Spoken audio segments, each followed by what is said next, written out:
வணக்கம் மக்களே, இது உங்கள் பாடறிவோம் படிப்பறிவோம். இந்த வார டீச்சிங் எபிசோட்ல ஒரு பொலிவான பாடலை தான் பார்க்க போறோம். பழைய பாடல் அப்படின்னு சொல்ல முடியாது. காரணம், இன்று வரை என்றென்றும் வந்து கேட்கக்கூடிய ஒரு பொலிவான பாடல்.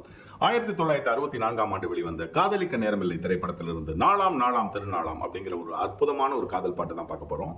பி ஸ்ரீனிவாஸ் அவர்களின் ஒரு காந்தர்வ குரல், பி சுசீலா அம்மா அவர்களுடைய ஒரு காதல் குரல், கவியரசர் கண்ணதாசனின் அற்புதமான வரிகள், இசை மெல்லிசை மன்னர்கள் விஸ்வநாதன் ராமமூர்த்தி அவர்கள், இயக்கம் திரு ஸ்ரீதர். சரி, படத்தை பத்தி பேசிட்டு அப்புறம் பாடலை பத்தி வரலாம்.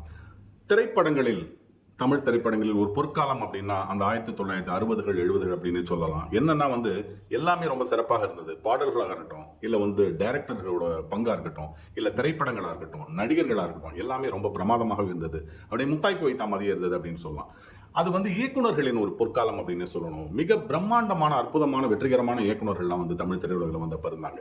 உதாரணத்துக்கு சொல்லணும்னா திரு பீம்சிங் அவர்கள், KS கோபாலகிருஷ்ணன், அப்புறம் பி மாதவன் அவர்கள், கே பாலச்சந்தர், ஸ்ரீதர் அவர்கள், AP நாகராஜன், இது போன்ற பிரம்மாண்டமான இயக்குநர்கள்லாம் இருந்தாங்க. அதில் ஸ்ரீதர் அவரை நிச்சயமா தமிழ் திரையுலகம் என்றென்றைக்குமே நினைவு கொண்டு இருக்கும். அது மாதிரி திரைப்படங்களை காவியங்களாக கொடுத்தார் ஸ்ரீதர் அப்படின்னு சொல்லுவோம். உதாரணத்துக்கு கல்யாண பரிசு அப்படிங்கிற ஒரு காவியம், அது எந்த அளவுக்கு ஒரு அற்புதமான படமோ அதுலேருந்து அப்படியே டோட்டல் ஆப்போசிட்டா காதலிக்க நேரமில்லை அப்படிங்கிற படத்தை கொடுத்தாரு. காதலிக்க நேரமில்லை அப்ப என்ன சொல்லுவாங்கன்னா தமிழ் திரையுலகில் அது ஒரு சகாப்தம் அப்படின்னு சொல்லுவாங்க.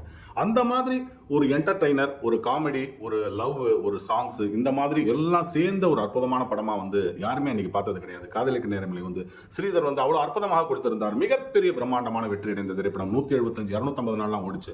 சித்ராலய கோபு அவர் தான் சேர்ந்து இந்த படத்தோட கதை திரு ஸ்ரீதரோட செஞ்சிருந்தாங்க. படத்தை தயாரித்து இயக்கியிருந்தார் ஸ்ரீதர். ஸோ ஸ்ரீதர் அப்படிங்கிறவர் நிச்சயமா தமிழ் திரையுலகோட இயக்குனர்ல மரியாதைக்குரிய ஒரு பிரம்மாண்டமான ஒரு இயக்குனர் அப்படிங்கிற எந்த விதமான சந்தேகம் இல்லை. பாடல்கள் அப்படின்னா படத்து 8 பாட்டு ஆல்பம் அப்படின்னு சொல்லலாம். 8 பாட்டும் தங்கமா, வைரமா, முத்தா, கோமேதகமா, என்ன வேணாலும் சொல்லலாம். எல்லா பாட்டும் மணியான பாடல்கள், அவ்வளவு அற்புதமான பாடல்கள் கொடுத்துருந்தாங்க மெல்லிசை மன்னர்கள் அப்படின்னு சொல்லணும்.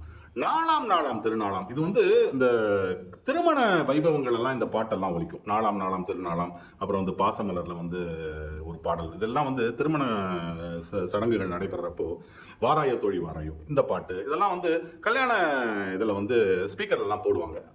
அது அவங்களுக்கு ஒரு சென்டிமெண்டா இந்த பாடல்கள்லாம் நிச்சயமா ஒரு நல்ல ஒரு வைப்பை கொடுக்கும். அப்படிங்கிறதுனால என்ன காரணம்னா, பாடல் அமைந்த அந்த விதம், அந்த மெலடி, கண்ணதாசனின் அற்புதமான வரிகள், அந்த மென்மையான இசை, இதெல்லாம் எல்லாரையும் கவரப்பட்டது அப்படின்னே சொல்லணும். நல்ல பாசிட்டிவான ஒரு வரிகளா இருந்தது அப்படிங்கிறது தான்.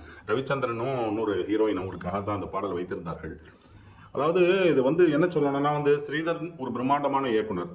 படத்துல நடிகர்கள்னு பார்த்தா எல்லாருமே தேர்ந்தெடுக்கப்பட்ட கலைஞர்களா இருந்தாங்க. நாகேஷ் அவர்களா இருக்கட்டும், இல்ல பாலையா அவர்கள், முத்துராமன், ரவிச்சந்திரன், காஞ்சனா, இந்த மாதிரி தேர்ந்தெடுக்கப்பட்ட ஒரு மிக பெரிய நடிகர்கள் தான் அப்படின்னு சொன்னோம். அந்த நடிகர்களுக்காக அவர் காம்ப்ரமைஸே பண்ண மாட்டாரு. அந்த அளவுக்கு கதைக்கு தான் முக்கியத்துவம் கொடுத்தாரு. இன்ஃபேக்ட் நாகேஷ் வெர்சஸ் பாலையா, அந்த ஓஹோ ப்ரொடக்ஷன்ஸ் அப்படின்னு சொல்லிட்டு அந்த கதை சொல்லுவார், ஒரு திகில் கதை. அதெல்லாம் என்றென்றைக்கும் அப்படியே மனசுல எல்லாரும் வச்சுக்கிட்டே இருப்பாங்க.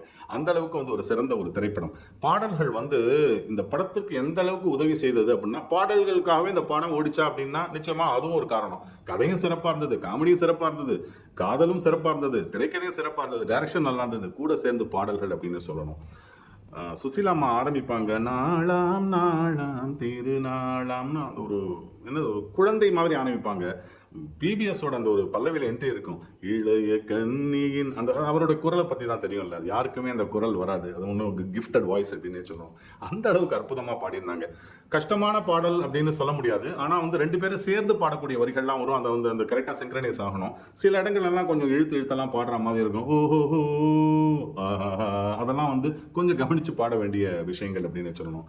கவியரசர் கண்ணதாசன் எப்படியெல்லாம் இந்த கற்பனை பண்ணியிருப்பாரு அப்படின்னு சொல்ல முடியாது. அந்த அளவுக்கு சிறப்பு ஒரு காதல் பாட்டு. அதாவது ஒருவர் ராகமாம், ஒருவர் தாளமாம், இருவரின் ஊடலும் சேர்ந்தால் அது பாடலாம். எவ்வளவு அழகா அந்த நாயகன் நாயகி, நாயகன் ஒரு ராகம், நாயகி தாளம், 2 பேரோட ஊடல் சேர்ந்தா அது ஒரு பாடல் அப்படின்னு எவ்வளவு அழகா சித்தரிச்சிருந்தார் அப்படின்னு நினைக்கிறப்போ தமிழ் திரையுலகம் நிச்சயமா புண்ணியம் செய்திருக்கிறது. இது போன்ற அற்புதமான கலைஞர்கள்லாம் நம்ம கிட்ட வாழ்ந்திருக்காங்க அப்படிங்கிறது. நாளாம் திருநாளாம், இசைக்கும் நிச்சயமாக அது ஒரு பெருநாளாம். இது கடவுள் அமைத்த மேடை. நன்றி மக்களே.